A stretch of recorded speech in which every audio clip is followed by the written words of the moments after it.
אפשר לנוח קצת על המרפסת ולאסוף את שברי הסלע. הנה הם באים, ימים של שקט. הנה הם באים, ימים של שקט. כבר שכחתי איך שהם נראים. אפשר עכשיו לפתוח את הדלת, לשלוח את רוח ציפורים. הנה הם באים, ימים של שקט. נצא לחלון לראות, כלו כבר המים, אולי כבר יש באופק אדמה. זוגות זוגות. Ahora sí, de a poco ya nos vamos viendo las caras dentro del Zoom. Los invito a quienes nos están acompañando del otro lado de la pantalla que vayan encendiendo sus cámaras. Hoy es un momento para estar en comunidad, para estar acompañados. Buenas tardes a todos y también buenas noches a quienes nos están acompañando desde Israel y desde distintos puntos del planeta. Para comenzar con el evento de hoy, los invito brevemente a ponerse de pie para honrar a los 24.068 fallecidos que cayeron en defensa del Estado de Israel y también víctimas del terrorismo. 56 víctimas en el último año se suman a la triste cuenta desde el último Yom HaZikaron a este. Seguido del video con la sirena característica que sonará brevemente, podremos tomar asiento y ver también el homenaje que desde las fuerzas de Israel, las fuerzas de defensa de Israel, estuvieron compartiendo en redes sociales. Así que un segundo y vamos a estar compartiendo el siguiente video. Un segundo. Y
En nombre de todos los que hacemos Basilea, queremos agradecerle a la Organización Sionista Argentina y al Comité Federal por permitirnos organizar este evento recordatorio por Yom HaZikaron, seguida de la charla junto a Gabriel Ventasgal.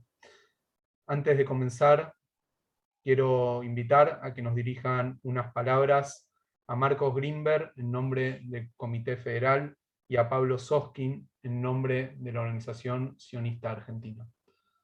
Pablo, buenas tardes. Buenas tardes, bienvenidos a todos. En principio, agradecer al Centro de Diplomacia Pública Basilea y al Comité Federal de la OSA por organizar este evento tan importante que tiene dos elementos trascendentes.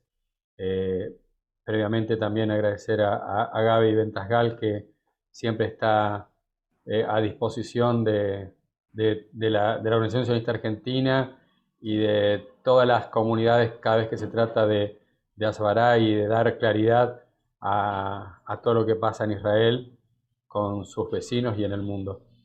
La realidad es que es un día muy especial para nuestro pueblo, donde rendimos homenajes a los soldados caídos y a los caídos por el terrorismo. Y realmente tiene mucho que ver con lo que acabamos de conmemorar, que fue Yom HaShoah, donde conmemoramos la pérdida de 6 millones de hermanos por las manos del nazismo. Y estas vidas que hoy estamos recordando son las vidas que se han puesto al hombro el Estado de Israel y sus hijos para que nunca más exista una Shoah en el mundo. Es tanto lo que le debemos a Israel, es tanto lo que le debemos a los hijos de Israel, a nuestros Hayalim, que no hay palabras para describir ni hay formas de poder pagar esta sangre. Lo único que puedo decir es que Dios bendiga la memoria de cada soldado que dio su vida y da su vida por el pueblo judío, y que estemos eternamente reconocidos por su valentía y su heroísmo. Gracias a todos. Gracias, Pablo. Marcos, en nombre del Comité Federal, bienvenido, buenas tardes. Gracias. Buenas tardes a todos, gracias por estar, gracias por participar. Gracias a Basilea por permitirnos la participación de David Ventasgal, tan importante para todos por sus conocimientos. La verdad que quiero ser corto porque ese breve video pega muy fuerte porque es parte de la realidad de nuestro pueblo y es parte de la realidad de todos aquellos hermanos que viven en el Estado de Israel. Yo entiendo que como se dice, Yom HaZikaron es un momento de recordación y es un momento que nos hace pensar que tenemos que tener siempre presente que va a haber un Estado Hayalín y un pueblo dispuesto a defender a sus hermanos, no solo en Israel, sino en todas partes. Tengámoslos presente, si es posible, en cada día de nuestras vidas, porque nuestras vidas son parte de sus vidas. Gracias a todos. Gracias, Marcos. Quiero saludar en este momento, ahí ya lo ven en pantalla, a Gabriel Ventasgal. Él es director de Atzah Sheini, está en este momento en Israel. Y agrego algo de lo que estuve diciendo al principio, que además de los 24.068 Hayalim fallecidos, hoy estamos recordando también a 4.216 víctimas del terrorismo que nos conectan de cierta manera también con Israel, víctimas a lo largo y ancho de todo el planeta. Pero imagino que en este día tan especial, Gabriel, seguramente tenés a alguien conocido, a un vecino, a alguien cercano, allí en Israel, a quien estarás recordando en el día de hoy. Y por eso, antes de que comience, quiero preguntarte cómo es vivir Yom HaZikaron.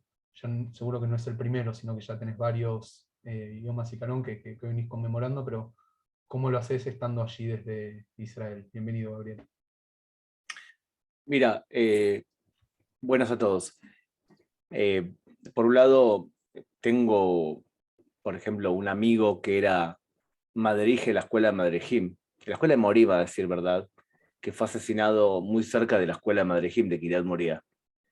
Y cuando conoces a una persona cercana, es como que se queda congelado en el tiempo y sigue siendo la misma persona y tú va pasando los años y lo sigues recordando como era así cuando tenía 20 años. Y por otro lado, la última persona asesinada en Israel es un guardia de seguridad, que fue guardia de seguridad también de la escuela de Madrejim. Él trabajaba en la escuela de Madrejim, me acuerdo cuando yo iba a dar clases ahí, que le mostraba mi documento de identidad para que me deje entrar. El caso de él es un caso especial quizás porque además de todo era guardia civil en el poblado de Ariel y un terrorista de Jenin le disparó y él puso su cuerpo delante del de su novia pues están haciendo guardia juntos. Entonces es doblemente doloroso porque la novia y los familiares de la novia saben perfectamente que él no solamente sacrificó su vida para la defensa del poblado, de alguna manera, sino que es una historia de amor conmovedora. Y fue la última persona que murió en esta ola última de atentados que de alguna manera hoy vamos a hablar. Yo igual les quiero decir que, en general, Yom HaZikaron, al ser una persona que nació afuera y que por cuestiones más que nada físicas no pude vivir el ejército a pleno, este Yom HaTzmaut para mí es este Yom HaTzmaut y este Yom HaZikaron para mí es especial, porque es la primera vez desde que vivo en Israel que se enrola mi hija.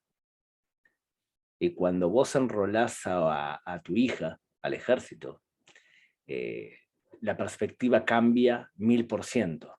Lo que decía la película es verdad. Tú por un lado quieres que tu hija y tus hijos hagan algo significativo para la defensa de Israel. Y por otro lado no quieres que corran riesgos. Y esa dualidad, en un día como hoy, te mata. Querés que haga algo bueno por su país, que haga algo significativo, algo que sea importante. Pero mi hijo, que tiene 15 años, me dice, yo quiero ser del comando.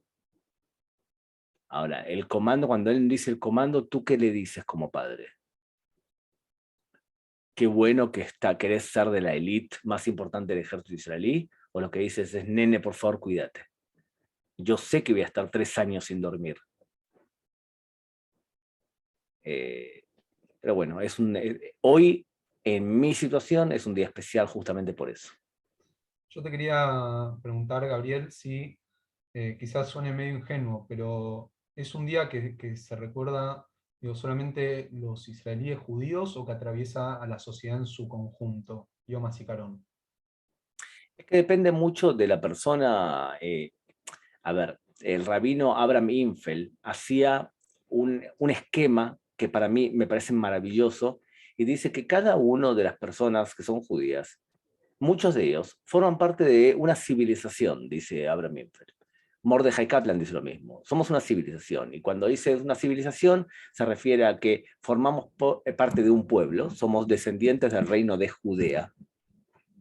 Además, tenemos una religión que es la judía. Alguno de ustedes puede decir que se siente parte de la religión y no del pueblo judío. Podría llegar a ser legítimo como parte de las personas que yo conozco también de la comunidad judía en Argentina o en otros países. Dice el rabino Infeld que nosotros también tenemos una memoria colectiva. Todos salimos de Egipto, todos sufrimos el holocausto, es parte de nuestra identidad, nuestra memoria colectiva. Un pueblo judío recuerda todo el tiempo lo que ha vivido y el pasado. Tenemos cuarto, una cultura parecida a los judíos del mundo, y quinto, un idioma. Y Abraham Infeld dice que una persona para poder seguir siendo judía, para que tu hijo siga siendo judío, tiene que tener por lo menos 3 de las 5 cualidades. Si tú le das a tu hijo 3 de las 5, el idioma hebreo, la sensación que forma parte de un pueblo, y lo que acabo de decir, esa mesa que es la identidad judía se mantiene en pie. Con 3 patas es posible, con 5 se mantiene mucho más fuerte. Entonces la pregunta es, ¿cómo lo toma un judío de la diáspora un día como este? Bueno, depende de cuántas patas tenga en su mesa. Si él se siente que forma parte del pueblo judío, entonces recordamos caídos de nuestro pueblo en general. Y si tiene una memoria colectiva desarrollada, él siente como que la guerra de independencia también fue su guerra de independencia. Entonces depende mucho quién nos está oyendo hoy, ¿no?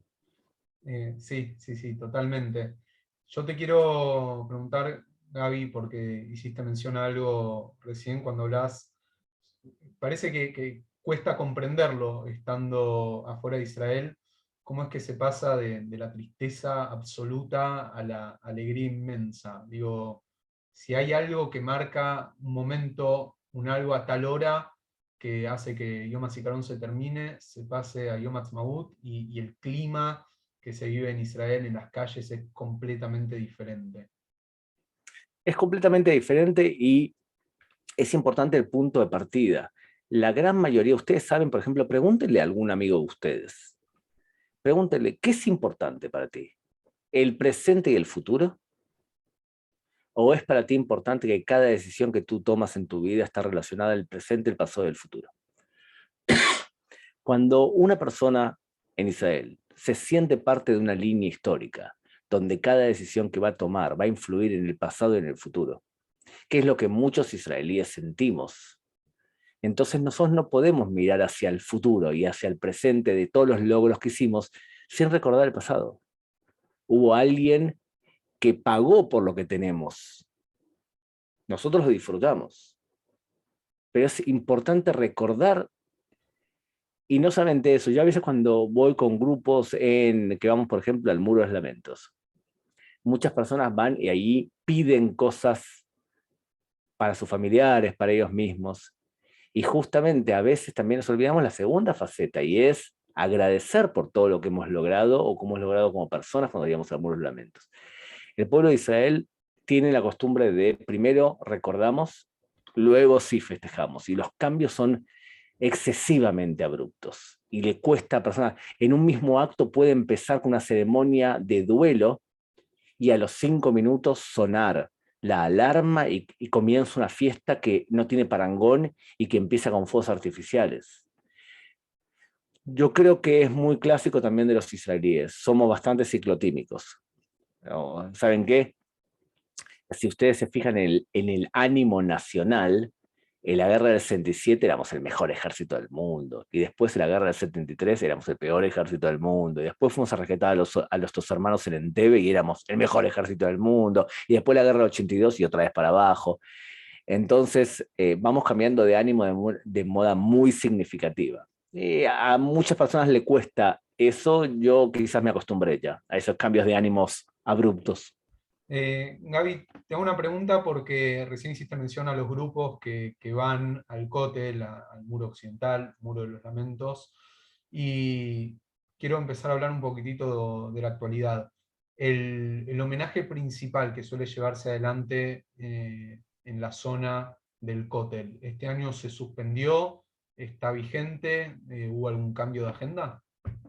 No, se hizo con total normalidad, pero se viven días de especial tensión en Jerusalén, que yo no creo que sea mucho más grave que otras épocas. Por ejemplo, hay personas que analizan y dicen, bueno, estamos en un momento de tensión especial porque, por ejemplo, el gobierno de Israel transmite debilidad. Yo no estoy seguro que sea por eso, ni cerca que sea por eso. Es verdad que el gobierno actual de Israel tiene varias características y es su inestabilidad interna y el hecho de que está conformado por fuerzas muy heterogéneas, de derecha, de izquierda e incluso de extrema izquierda, y que le cuesta mucho tomar ciertas decisiones porque cada vez que se eleva un tema crucial, entonces es difícil que se pongan de acuerdo las fuerzas actuales. Ustedes saben que este gobierno tenía una razón de ser y era, o bien algunos van a decir, se formó este gobierno para no llamar nuevamente elecciones. Por ejemplo, Naftali Bennett, él decía, yo no quiero nuevamente, no puedo soportar nuevamente elecciones después de todo lo que hemos sufrido ya. y otras fuerzas que decían vamos a unirnos porque lo que nos une es que no queremos que Netanyahu siga en el poder. Entonces esas son las dos variables principales. Entonces, es ese gobierno que tenemos ahora. Yo no creo que sea por el gobierno actual que estamos viviendo esta época, porque de hecho, y volviendo a nuestra relación histórica, el tema Kotel Amaraví, Muros Lamentos y Monte del Templo, históricamente, si ustedes quieren encontrarle una fecha cuando empezó el conflicto, lo tienen que buscar, ¿saben qué? Si se van muy atrás, en el año 680. Si se van un poquito más adelante, en el siglo XII. Pero si quieren empezar en la época reciente, este conflicto que estamos hablando hoy todo el tiempo empieza en 1929. Entonces elijan ustedes cuál quieren. Todas de alguna manera nos dicen lo mismo. Lo más llamativo, Gabriel, es que hay como un factor que se va repitiendo a lo largo del tiempo. Yo por lo menos, para no irnos tan lejos, al año 600, sí me parece que es interesante lo que pasa en el año 1929, que evidentemente tiene y mucho que ver con el Mufti de Jerusalén, o sea que hay una índole religiosa en todo esto, pero antes de que vos puedas explayarte un poco más, yo te quiero preguntar si hubo un factor desencadenante puntual en la última ola de violencia, porque sabemos que, por ejemplo, el año pasado lo que arrancó siendo jóvenes en la red de TikTok, subiendo como jóvenes palestinos, ¿no? Cómo golpeaban a judíos en cualquier lado de Israel, terminó con misiles de Hamas, también apuntando a todo Israel. Entonces lo que te quiero preguntar es si hubo algún causante, hubo algo que encendió la mecha para que nuevamente haya violencia, como se vio en Tel Aviv y después cómo se llegó hasta el Monte del Templo. Sí, hubo varios. Voy a nombrar algunos, ¿está bien? De todas formas, lo que voy a decir ahora son desencadenantes como para hacer una catarsis inmediata. Pero realmente el problema es de fondo y es mucho más grave. Entonces, ¿cuál fue la catarsis inmediata? Bueno, el principal problema, creo yo, es la irrelevancia de la causa palestina. O en otras palabras, los acuerdos de Abraham. Lo que ustedes están viendo hoy es una de las consecuencias de los acuerdos de Abraham. El Medio Oriente actual se divide en 4 fuerzas políticas. Los países chiitas, o sea, Irán, Irak, Siria, Líbano, y los hutíes en Yemen, que es lo que se llama la media luna chiita. Por otro lado, las fuerzas no estatales radicales islámicas, como puede ser Al-Qaeda, Hamas y demás. Y por otro lado, ustedes tienen países que son muy radicales desde el punto de vista religioso, como Turquía y Qatar. Y por último, ustedes tienen países sunitas no radicales.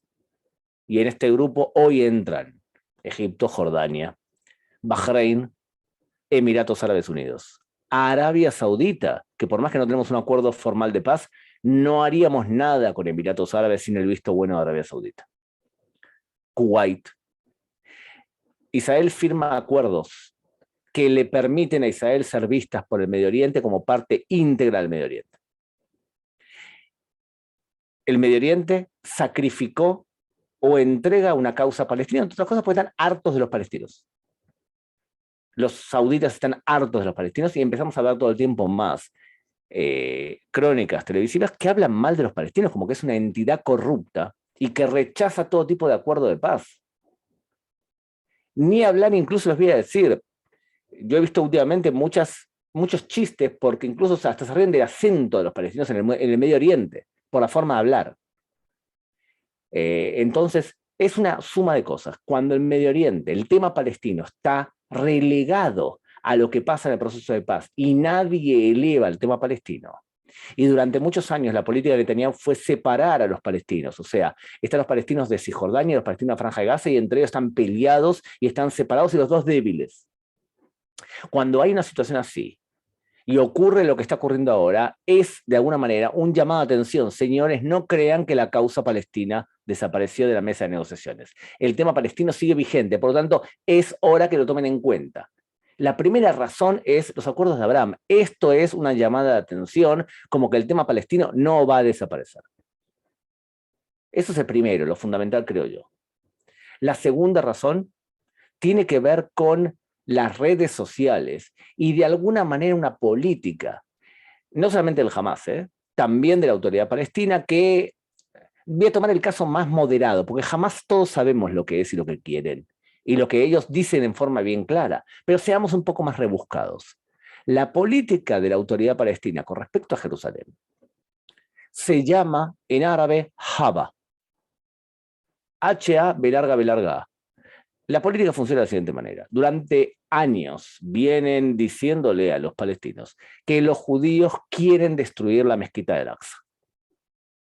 La frase es: la mezquita del Aqsa está en peligro. ¿Cuándo empezó exactamente? El año 1929. Pero todo el tiempo se repite. En la última temporada lo que se repetía es que los judíos quieren hacer sacrificios rituales en el monte del templo.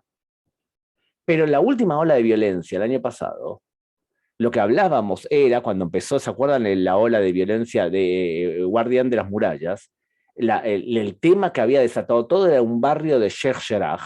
La pregunta era si los judíos estaban judeizando Jerusalén, ¿se acuerdan? Eso fue el disparador. Pero es exactamente lo mismo. Entonces, el Aqsa está en peligro. La política de Haba es: todo el tiempo tú le dices a alguien que el Aqsa está en peligro. Y cuando quieres aumentar la dosis de violencia en la calle palestina, tienes que modificar un poco el discurso.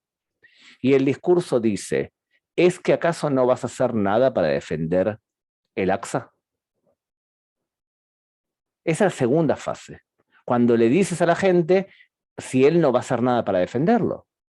¿Eso qué provoca? Bueno, provoca varias cosas. Que aquel que está frustrado y que no tiene trabajo haga algo. O aquel que se peleó con el novio y quiere tener trascendencia en su vida, haga algo. O aquel que está ideologizado. Muchos de los que hacen atentados últimamente son personas individuales que se pelearon con el novio o la familia los tratan mal y buscan en una acción que saben que al final van a terminar muertos, una trascendencia en su barrio y un honor, porque muchos de ellos ocurre la tercera fase. O sea que la segunda fase es, cuando a ti te dicen que no vas a hacer nada para defender la mezquita del Aqsa, muchos palestinos pueden sentirse que yo voy a hacer algo para defender el Aqsa. Y el convencimiento de que el Aqsa está en peligro no es algo menor. Están totalmente convencidos que el Aqsa está en peligro. Yo les podría dar ejemplos que ustedes dicen: no puedo creer que sea... Sí, señores. Cuando en la calle palestina se le dice a la gente que el Mossad está desarrollando nubes artificiales para crear un terremoto sobre el Aqsa, no es algo pequeño, se lo creen. Y cuando dice la autoridad palestina o cualquier factor palestino que cada vez que Israel hace una excavación arqueológica alrededor de la mezquita del Aqsa, lo hace para intentar destruir la mezquita del Aqsa, realmente están convencidos que es así. Entonces, el segundo paso es: yo te digo, no vas a hacer nada para defender la mezquita del Aqsa. El tercer paso es, una vez que alguien hizo un atentado, glorificar su nombre, poner una calle a nombre de él, pagarle a los familiares dinero.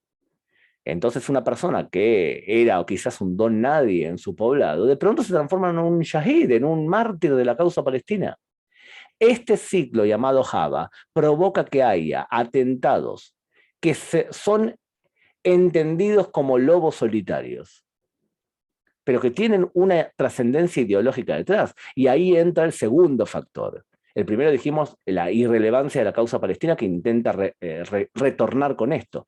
Y es el papel que está teniendo las redes sociales. No solamente Facebook. Ahora, esta ola de atentados se suele llamar los atentados de TikTok. Y es filmar un atentado y que todo el mundo quiera ver qué gran acción has hecho y cómo hay que imitar. Por eso, cuando empieza una ola de atentados como la que comienza actualmente, suele ocurrir que hay un atentado y después hay otros que imitan ese atentado. Entonces tenemos una ola ahora de imitación, que hay que ver cómo se puede neutralizar, y yo creo que el gobierno lo está haciendo de alguna manera bastante bien, porque en vez de hacer una escalada, ha hecho una política bastante moderada y puntual de donde ataca. No castiga a todos los palestinos de Cisjordania, sino, por ejemplo, ataca a Jenin, que es un centro donde salen muchos de los atentados actuales. El gobierno podría actuar, decir: ¿saben qué? Hagamos una escalada militar importante, atacar un montón de lugares, y de esa forma elevar el conflicto mucho más alto y que haya quizás más imitadores. Yo creo que la actitud del gobierno actual ha sido bastante responsable, ¿eh? No ha salido a disparar a todos lados. Entonces, la segunda razón entonces son las redes sociales.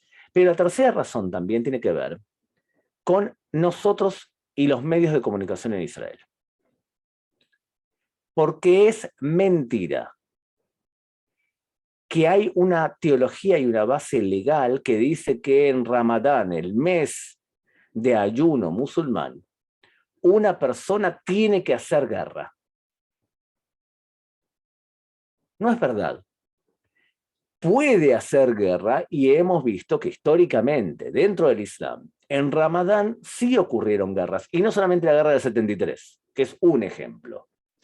La guerra más importante que tuvo Mahoma en el año 624 fue contra su propia tribu, con la tribu de Quraysh, en un lugar llamado Badr. O sea, la guerra de Badr, que ocurrió en Ramadán, pero fue de casualidad que ocurrió en Ramadán. Pero es una guerra muy importante.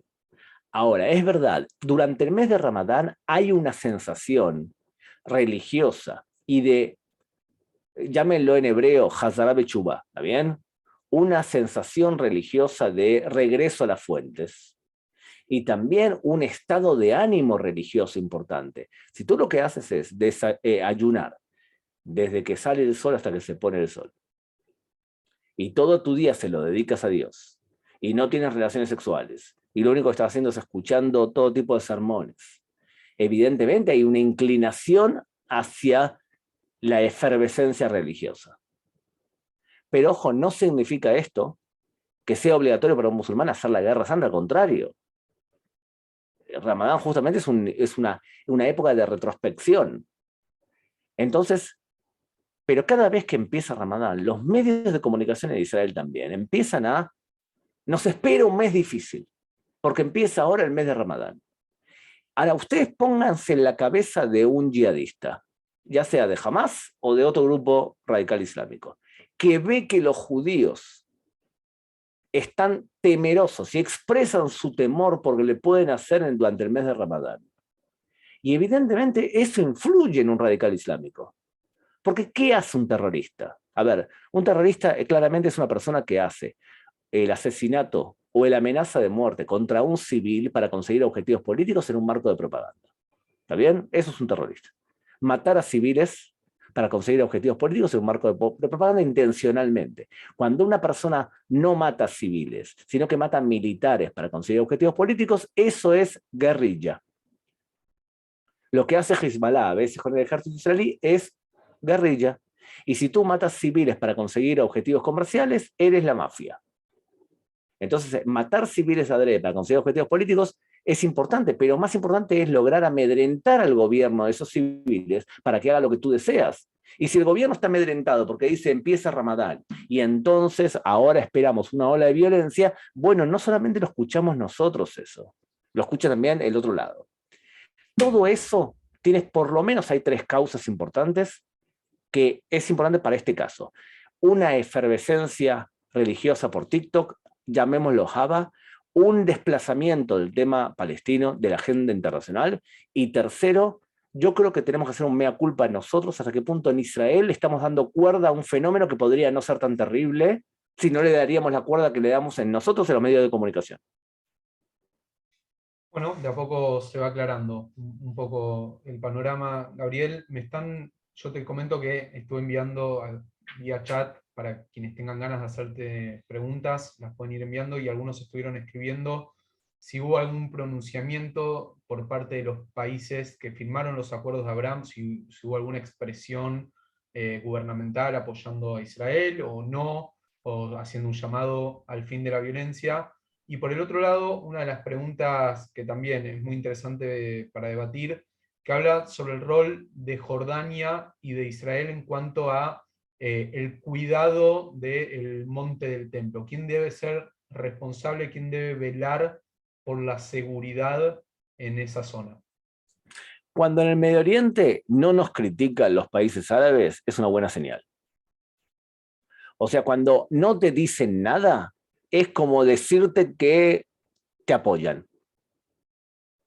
Si Arabia Saudita no sale en una cruzada en contra de Israel y tampoco sale Emiratos Árabes en contra de Israel, es una buena señal. Fíjense, hay un país en el Medio Oriente que tenía una actitud hostil, claramente hostil hacia nosotros, y que debido a sus problemas económicos y geopolíticos está intentando cambiar su política internacional, y es Turquía, que no ha hecho nada en las últimas semanas para criticar a Israel y se ha mantenido bastante moderada la actitud de Erdogan.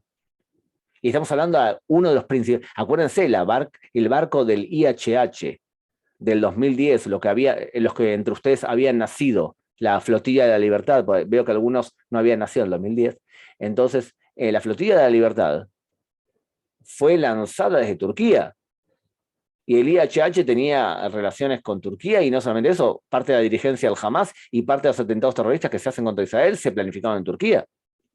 Entonces Turquía en sí, en los últimos años, ha sido un problema para nosotros. Ha tenido grandes problemas reales ellos, y además Turquía mira con mucho celo el hecho que Israel tenga una relación tan estrecha con Chipre y con Grecia para el paso de los túneles con gas que va a alimentar a Europa. Entonces Turquía le prefería que pase eso por Israel. Ha mejorado la relación, y de hecho yo estuve la semana pasada con mi familia de vacaciones en Pesaj, en Turquía, y la mitad de Israel se fue a Turquía, porque es un país económicamente atractivo para nosotros y es un país bonito. Bien, entonces fíjate, Turquía no habló. Los países de Medio Oriente casi no hablaron del tema. ¿Quién sí habló? Jordania. Por eso la pregunta es muy buena, la de Jordania. Miren, en el año 1994, Israel firma un acuerdo de paz con Jordania, por el cual la administración del monte del templo pasa a manos de Jordania. El Waqf, que es la autoridad religiosa del monte del templo, es gobernada por Jordania. Y eso es un tema muy importante. Ahora, fíjense lo que pasa. Jordania, le explico en 2 palabras la estructura interna de Jordania. Jordania es un país creado artificialmente por Inglaterra, que colocó en el liderazgo del país a un rey que venía de la Meca. Y este rey es un rey que vino de un lugar extranjero, de la familia Hussein, que hizo una alianza con la mayoría de la población, perdón, con la minoría de la población actual de Jordania, que son beduinos. Entonces el rey de Jordania, que es un extranjero, hace un acuerdo con los beduinos. ¿Qué significa hacer un acuerdo? Bueno, cuando ustedes van, por ejemplo, a Petra, los negocios son beduinos. El poder de ciertos lugares lo tienen los beduinos. Entonces el gobierno tiene una alianza con los beduinos. Pero la población, quizás la mayoría de la población, algunos dicen 60%, otros dicen 70%, son árabes que se declaran a sí mismos como árabes palestinos. Y que han sido sometidos por el gobierno, pero que tienen mucha fuerza en las CGTs, las inmigraciones gremiales. Los que dominan los gremios de maestros son los palestinos. Los que dominan los gremios de médicos son los palestinos. ¿Me siguieron la lógica? Entonces, beduinos y rey en contra de la mayoría del pueblo, que son palestinos, pero que los palestinos viven en ciudades y les hacen a los reyes muchos conflictos internos. Durante muchos años, el rey de Jordania, que fue quien recibió la autoridad para administrar el Waqf, el rey anterior, tenía una política, y era: nosotros, el rey de Jordania, o sea, Hussein, ¿se acuerdan? No queremos un Estado palestino. Y por lo tanto Israel le dio al rey de Jordania la capacidad para poder administrar el Waqf. Porque el rey tampoco quería un Estado palestino. Entonces nos venía bien una alianza con el rey de Jordania. Lo que ocurrió en los últimos años es que cambió el rey y ahora está Abdalá II. Y la política interna del rey es: tengo terror de lo que se llama la opción jordana. Y es que en los últimos años todo el tiempo se habla en Jordania que si los palestinos son mayoría dentro de Jordania y no hay solución para el caso palestino, lo lógico sería que se cree un Estado palestino en Jordania. No es algo que Israel lo habla. Sí, hay algunos políticos israelíes que lo dicen, pero se habla dentro de Jordania. Entonces, ante esa situación, el rey actual de Jordania trata de demostrarle a los palestinos que la solución del problema palestino pasa por un Estado palestino en Palestina. Saco el problema hacia afuera. Por lo tanto, el rey de Jordania tiene una actitud dialéctica mucho más agresiva que contra nosotros.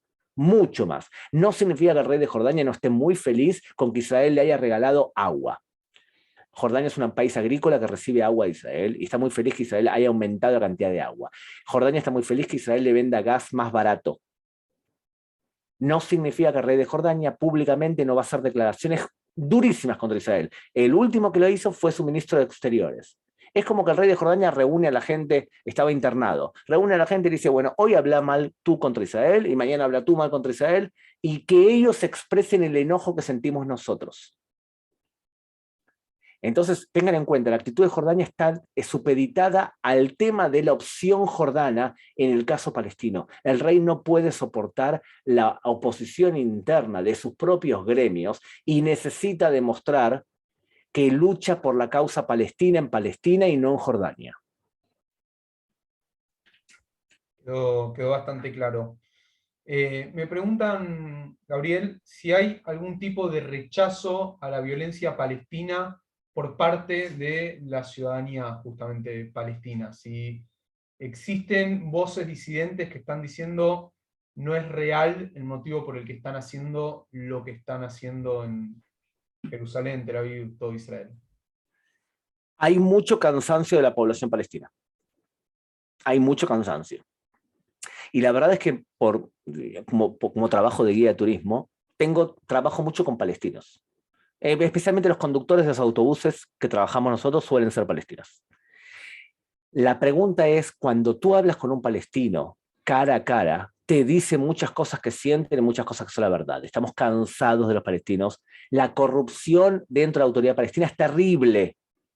¿Qué va a pasar cuando se muera Abu Mazen? Va a haber una anarquía acá. El hijo es un ladrón y los que están alrededor de ellos son ladrones. Les cuento un chiste que me contaron los palestinos. La esposa de Mahmoud Abbas lo llama Mahmoud Abbas y dice, nos robaron la casa. Y Mahmoud Abbas le dice, no puede ser, tengo todos los ministros conmigo. Entonces el nivel de corrupción de la autoridad palestina es enorme. Eso te lo van a decir en forma clara un palestino. Y hay un cansancio y también un deseo de que los que están haciendo lo que están haciendo son unos locos que nos dañan a todos. La pregunta es, ¿hay un movimiento organizado como puede ser Shalom Akshab o Rompiendo el Silencio? ¿Algo parecido palestino? No en la fuerza y la contundencia que hay del lado israelí. Entre otras cosas, porque salir del armario dentro de acá de Palestina y declararse en contra de la violencia no es muy popular y puede provocar un castigo de la propia autoridad palestina. Entonces, lamentablemente no tienen esa fuerza, no ese Shalom Akshab, paz ahora, que hay del lado israelí y del lado palestino. Pero sí hay muchas personas que entienden que el problema no es que Israel quiere destruir la mezquita del Aqsa. No entienden. A ver, rebobinemos un segundo. En el año 67, Israel conquista Jerusalén y conquista esto que les estoy mostrando ahora, que es el Monte del Templo. ¿Está bien? Esto es el Monte del Templo, que están viendo ustedes acá, y esto es el Cótel, el Muro de los Lamentos. Esto que ven acá es el barrio que construyeron los mamelucos para elevar el nivel de la tierra y permitir que la gente que venga de aquí entre directo al Monte del Templo. Esto que está acá es el Domo de la Roca, un lugar histórico en donde en el año 638 Omar el-Jatif, el segundo califa del Islam, conquistó Jerusalén y descansó ahí, y después más tarde los musulmanes dijeron que desde ahí Mahoma ascendió al cielo, y en el año 710 construyen esta mezquita que está acá, que se llama la Mezquita del Aqsa, que históricamente la Mezquita del Aqsa ni siquiera está ahí. O sea, si ustedes le hubiesen preguntado a alguien en el año 650 dónde queda la Mezquita del Aqsa, les hubiese dicho en forma clara que queda en Yoarana. Entonces no queda ahí. Lo que pasa es que hoy en día ve a explicarle tú a un musulmán que no sabe mucho de historia que la mezquita del Aqsa no está ahí, que está originalmente en otro lugar. De todas formas, saben que no es el problema ese. El tema es que hoy en día un palestino te va a decir, no, la mezquita del Aqsa no es esto que está aquí. La mezquita del Aqsa es todo esto, Harem el-Sharif, es toda la mezquita del Aqsa, todo es. Y aquí, en esta pared que los judíos desde la Edad Media rezan, que es el Muro de las Lamentaciones, que es el lugar que está más cerca físicamente, a menos que te metas por los túneles de abajo de la tierra, que está más cerca del Monte del Templo, los mamelucos dejaron a los judíos que puedan rezar ahí. Entonces, la nueva versión moderna desde el año 1929 es que en esta pared, Mahoma lo que hizo fue atar a su caballo al Burak, y por lo tanto también es sagrado. Cosa que es muy ilógica, porque la Meca está de este lado. Si venía desde acá al Burak, venía desde la Meca, tenía que haberlo atado aquí a esta pared y no a esta, a menos que empiece a dar vueltas alrededor del monte del templo, cosa que no tiene mucho sentido. De todas formas, voy a explicarle a alguien que religiosamente piensa que ahí Mahoma mató al caballo al Burak, y por lo tanto el monte del templo, el muro de los lamentos también es de los musulmanes. Tengan en cuenta que en las propuestas de paz árabes israelíes, cuando hablamos de Jerusalén, la propuesta más progre de alguna manera fue la que hizo Ehud Olmert en el año 2008.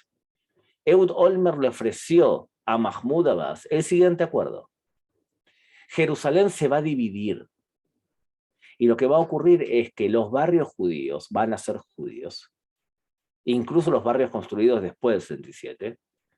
Los barrios musulmanes que están en oriente de Jerusalén van a ser para la capital palestina, por ejemplo, y la ciudad vieja de Jerusalén se van a dividir de la siguiente manera. El barrio musulmán que está aquí atrás va a ser para los árabes musulmanes. El barrio árabe cristiano que está aquí va a quedar para también los árabes. El barrio armenio, que es muy chiquito y la mayoría son judíos, va a quedar para el Estado judío. Y el barrio judío va a quedar para el Estado judío. Y como esto es como si fuese una caja o una mesa, todo lo que está del piso para arriba va a ser a nombre del Islam, y todo lo que está del piso para abajo, significa el muro de lamentos, va a quedar para los judíos. Ahora, recordemos que en el año 67, cuando Israel conquista el monte del templo, Moshe Dayan establece la política, y es: se puede subir a visitar el monte del templo, pero no se puede subir a rezar. Entonces los judíos pueden subir a visitar, pero no pueden rezar ahí. ¿Y cuál es el problema? El problema es que en el año 1991 se hizo una encuesta entre judíos de Israel, y le preguntaron a los judíos de Israel: ¿cuál es el lugar más sagrado para los judíos? ¿Saben cuál fue la respuesta de muchos? ¿De demasiados? El muro de los lamentos. Los religiosos, algunos de ellos, nacionalistas, se agarraron la cabeza y dijeron: ¿pero cómo van a responder eso? El lugar más sagrado del pueblo judío, ¿dónde está el templo de Jerusalén?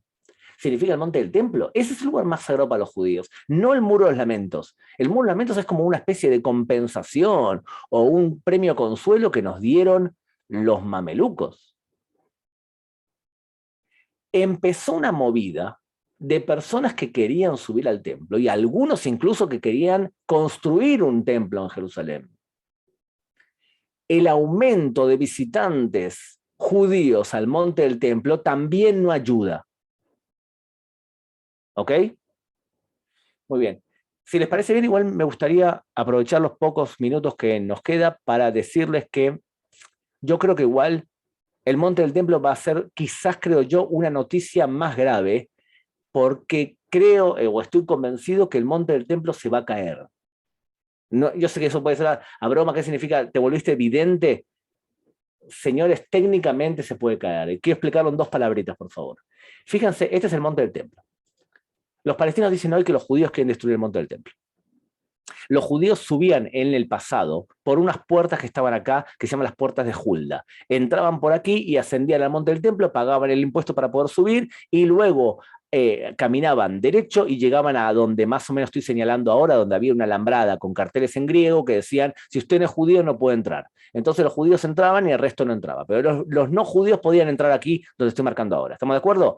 Les vuelvo a repetir: por acá abajo había escaleras para subir al templo.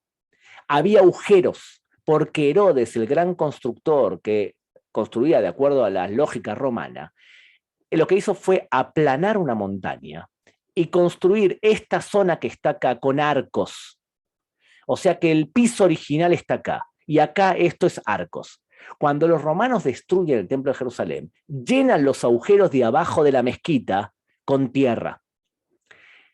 ¿Me siguen? En el año 1996, Benjamin Netanyahu, entonces primer ministro, abre un pasillo para recorrer los túneles del templo, acá abajo, y como respuesta, el movimiento islámico de Israel, que es un movimiento que está detrás de lo que estamos viendo ahora, vacía y saca 12.000 toneladas de tierra de abajo de la tierra y las lanza en un baldío que los arqueólogos van a buscar a ver qué se encuentra ahí, encuentran cosas sensacionales. Significa que todo esto queda vacío para construir una mezquita que acá parece como establos de Salomón. Hay una mezquita de 10.000 lugares acá abajo, llamada la mezquita de Marwán. ¿Bien? Significa que hoy en día hay una mezquita de 10.000 lugares y un espacio vacío en una montaña que fue construida de forma artificial. ¿Me siguen? Problema, cada 100 años en Israel hay un macro terremoto. El último fue en el año 1928. Por eso el mufti de Jerusalén empieza su conflicto en el año 1928 porque él dice, los judíos quieren destruir el templo, hay un terremoto, hay que reconstruir la mezquita del Aqsa, y él es el que empieza la campaña religiosa para reconstruir la mezquita del Aqsa. En el año 28 fue el último terremoto. En el año 29 empieza el conflicto que nosotros llamamos los desmanes del 29. ¿Me sigue la lógica? Él utilizó el terremoto para juntar dinero en el mundo musulmán. Cada 100 años hay un macro terremoto en Israel, porque estamos en un lugar que hay dos pliegues de dos capas tectónicas, la asiática y la africana. El corte de esas capas tectónicas es el Mar Muerto. Significa que un pequeño terremoto fuerte y la mezquita del Aqsa vuela. Ahora, ¿quién le van a echar la culpa de que cae la mezquita del Aqsa? Si hoy en día dicen que los judíos quieren destruir la mezquita del Aqsa, y hoy en día dicen que cada construcción arqueológica es para destruir la mezquita del Aqsa, señores, prepárense, ojalá ustedes no vivan el terremoto que tengamos en Israel, porque ahora los edificios israelíes quizás están preparados para un terremoto, pero la mezquita del Aqsa no. Y por más que el gobierno ordenó a los musulmanes que pongan refuerzos en la mezquita de Marwán, no es seguro que un terremoto fuerte pueda aguantar la mezquita del Aqsa, que está arriba del agujero. Ok. Me dejaste pensando. Ese análisis no lo había escuchado nunca. De a poco para ir cerrando, Gabriel. Mañana, insisto, con algo de lo que comenzamos, ¿no? A la hora de hablar del Monte del Templo. Mañana es Yom Ha'atzmaut. ¿Cuál es la situación? Digo, mucha gente va a salir a flamear su bandera de Israel. ¿Corre peligro por hacerlo en las calles de Jerusalén? ¿O la situación está de vuelta, podemos decir que tranquila? No, estamos en un momento de tensión en donde, como estamos en una ola de atentados, puede ser que tenga un efecto contundente hacer un buen atentado, de llamar la atención y volver con esta ola que estamos diciendo ahora. El gobierno por ahora ha intentado apagar el fuego puntualmente y no salir a una operación militar de envergadura, entonces puede llegar a ser que esta ola no se detenga a corto plazo. Yo igual creo que a largo plazo, la situación palestino-israelí nos viene favoreciendo ya desde hace tiempo. Yo sé que esto en un día donde hay atentados les puede parecer medio extraño, pero tengan en cuenta, desde que se creó el Estado de Israel, fuera de los cambios que hemos vivido nosotros como Estado en estos 74 años, que nuestra situación ha mejorado mucho en muchos aspectos. Hemos firmado la paz con varios países del Medio Oriente, hemos firmado acuerdos de paz con más países del Medio Oriente. Miren, lo voy a resumir de la siguiente manera según mi opinión. Cuando tú logras ser un líder militar, logras sobrevivir al Medio Oriente. Y para ser líder militar, tú no solamente tienes que tener buenas armas, tú tienes que saber producirlas. Y lo que no tienes, poder comprarla. Cuando ustedes ven que Israel le vende cúpula de hierro ahora a Alemania, y Alemania nos vende submarinos, y que Israel anunció que tiene una capacidad de un rayo láser para bajar cohetes, ¿ustedes estarían dispuestos a cambiarse y regresar a 1948 cuando tuvimos 6.000 muertos en la guerra de independencia y no teníamos quien nos venda armas y lo único que teníamos era armas Stern y unas cuantas avionetas? Ante todo tienes que ser una potencia militar. Pero para poder ser una potencia militar tienes que tener posibilidad de pagar los inventos tecnológicos. Tienes que ser una potencia económica para ser una potencia militar. Israel ha cambiado mucho económicamente y ustedes lo deben sentir cada vez que vienen a Israel porque es caro para ustedes venir a Israel justamente porque el shekel es una moneda fuerte. Y hoy en día un israelí promedio está recibiendo $46.000 de sueldo promedio por año. Para ser una potencia militar tienes que ser una potencia económica. Y para ser una potencia económica y militar suele ser una potencia política. Y yo creo que el gobierno de Israel y el Estado de Israel en los últimos años ha mejorado su situación política. Recuerden ustedes que están en Argentina en este momento, los que estén en Argentina, ¿qué ocurrió cuando Netanyahu visitó Buenos Aires? No fue un tema que nadie le dio importancia. Vino el primer ministro de Israel. Y durante la pandemia, Israel ocupaba un peso importante en las noticias. Como que si lo hizo Israel, entonces debe ser bueno. Dígamelo a mí. Y lo cuarto es que tú eres una potencia militar, eres una potencia económica, una potencia política y además eres una potencia moral. Tú sobrevives. Y yo no creo que cambie la situación. Israel se dirige hacia una potencia. Tenemos que mejorar nuestro nivel de potencia moral, sin duda, creo yo. Pero todos esos 4 parámetros nos traen más amigos. Y en los últimos años tenemos más amigos. La causa palestina también se va a solucionar de alguna manera, yo creo. Por lo tanto, soy optimista. Tenemos que pasar esta ola y créanme, va a haber otra ola dentro de un tiempo. ¿Cuál va a ser el tema que va a modificar e incitar a los palestinos a salir una nueva ola? Créanme, la mezquita del Aqsa. Porque tocar las fibras religiosas en un conflicto religioso es lo más elemental y básico, y lo que suelen hacer tanto Hamas como a veces la autoridad palestina. Me parece que hemos tocado más que el monte del templo en esta charla, Gabriel. Te quiero agradecer y mucho por tu tiempo con nosotros. Nos queda un ratito más de Zoom, un ratito más para los que nos están acompañando en Facebook, que también son muchos.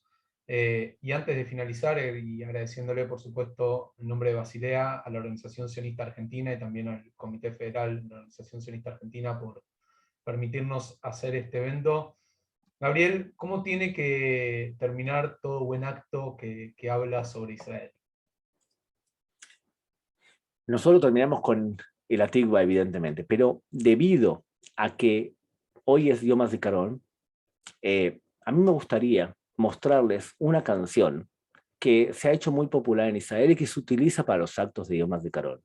Y es una canción que quizás no conocen y que fue escrita quizás no para la ocasión, pero habla lo que es un niño que perdió a su padre. Y la canta Eli Botner, que es uno de los cantantes para mí más talentosos que tiene este país, y Aldea Hutz, los niños que son de afuera del kibutz, así los llaman. Y esta canción es muy bonita y la subtitulamos en español, me gustaría que la escuchemos, si les parece bien. Perfecto. Entonces vamos a cerrar el encuentro de hoy con esta sorpresa que tenía Gaby ahí preparada para nosotros desde Israel, agradeciéndote mucho a vos también por tu tiempo. Y de paso, aprovecho para saludarte diciéndote Hag Tzmaut Sameach para mañana, feliz día de la independencia. Así que adelante con el cierre, Gabriel. Gracias. ¿Se ve bien? Sí, sí, sí. Si querés Muy bien. agotarlo más, podés también. Sí, estoy buscando a ver si, porque tengo acá un segundito, por favor.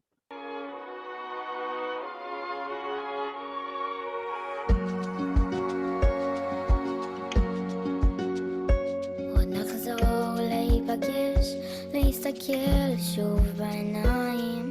יש פקק תפילות כבד בנתיב של השמיים. אבל החוט הדק בינינו אף פעם לא נקרע. עוד נצחק שם על הכל, לא תהיה לנו ברירה. עוד נצא שוב לטייל בבוקר של שבת.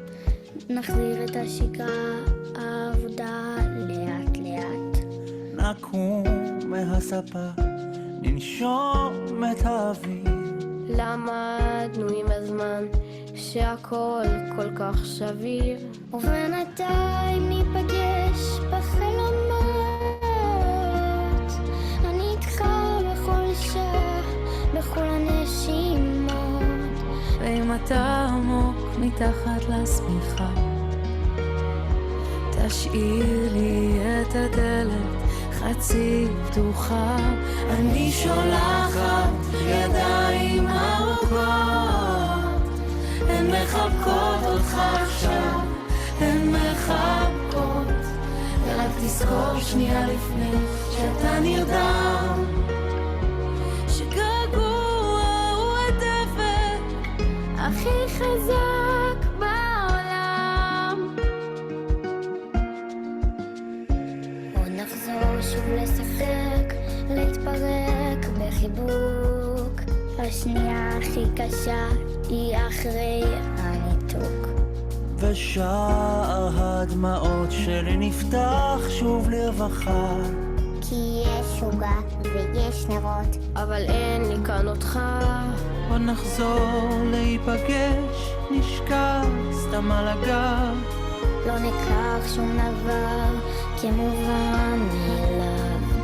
וגם אם קצת נרגיש שעברו 1,000,000 שנה, נמשיך כאילו כלום לא השתנה. בינתיים ניפגש בחלומות, אני איתך בכל שעה, בכל הנשימות, ואם אתה עמוק מתחת לשמיכה, תשאיר לי את הדלת חצי פתוחה. אני שולחת ידיים ארוכות, הן מחבקות אותך עכשיו, הן מחבקות, רק תזכור שנייה לפני שאתה נרדם, שגעגוע הוא הדבק הכי חזק בעולם.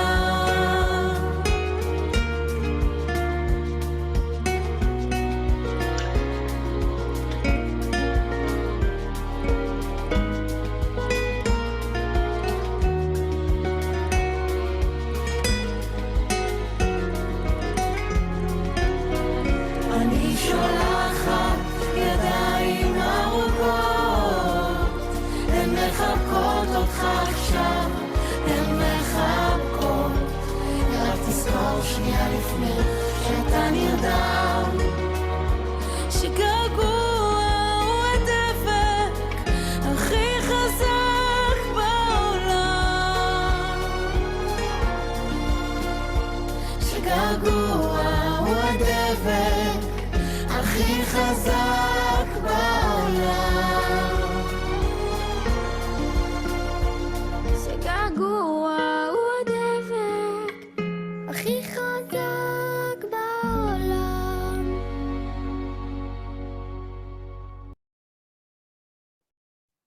Gracias a todos por acompañarnos.